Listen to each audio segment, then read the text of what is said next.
এটাই বেহালার সবথেকে affordable cafe, যেটা অবস্থিত 3A বাস স্ট্যান্ডের জেমস লংয়ের ঠিক ওপরেই।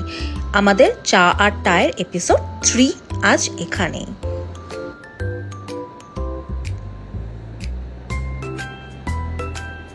ক্যাফের নাম ক্রিমি ব্লিস বাই কেয়া। সুন্দর একটি ছোট্ট গোছানো ক্যাফে। এখানে তোমরা পেয়ে যাবে জুস, শেক, লস্যি, চা, আর এদের এখানে স্পেশালিটি হলো দহি বড়া। তাছাড়াও তুমি পাবে মোমো, স্যান্ডউইচ, ম্যাগি। আমরা ট্রাই করেছিলাম গন্ধরাজ চিকেন মোমো, যেটা স্টাফিংটা একটু কম ছিল, আর তারপরে ট্রাই করেছিলাম chicken sandwich which was quite good, স্টাফিংও খুব ভালো ছিল। Cha was average, it wasn't that good, আর একটু ভালো হতেই পারতো। For our next episode please like, share and subscribe. Bye by.